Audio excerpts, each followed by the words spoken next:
Bueno, zerbait gehiago badakigu ja surf kaiakei buruz, hain dela hilabete batzuk zerbait esan bat zidatenei, seguru ez nekiela ere oso zehazki esaten zer zen, ez, surf kaiaka. Gogoratzen naiz,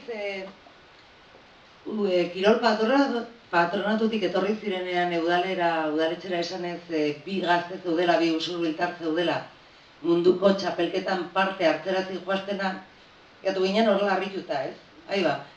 Eta, bueno, esan eta egin dezute, eta ez bakarrikan parte hartu baizik eta irabazi ere, eta gainera Euskal Herriko selekzioaren izenean egin dezute.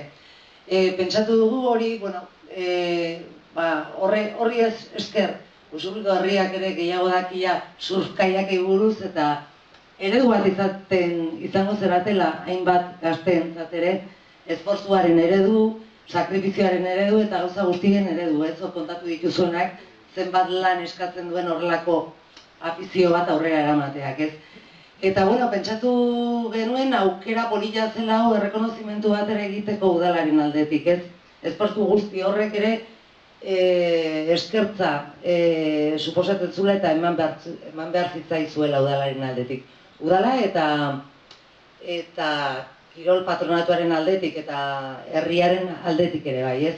Hemen uste Usurbilen nahiko hotza gehala gauza hauetan eta horrela, eta jende ez dela animatzen gehiegi horrela efusiotara eta horrela, baina, bueno, uste eta juzkoa dela eta merezi dezutela benetan, eta orduan, bueno, opari txiki bat ekarri dizuegu, ez da trofeoak irabaktziko dituzu oraindik, seguru daude, irabaktziko dituzuela, baina bai da gauza, bueno, nik uste gustatuko zaizuela, herriko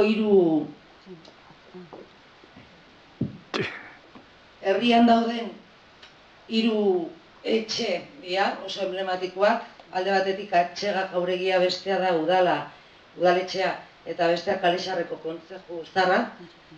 Bueno, herriaren izenean doa eta oroimen gisa eduki dezazuen hau, eskerrak emanez eta zorion dut, era berean. Mila esker egindako lanagatik eta segi aurrera horrela, bai?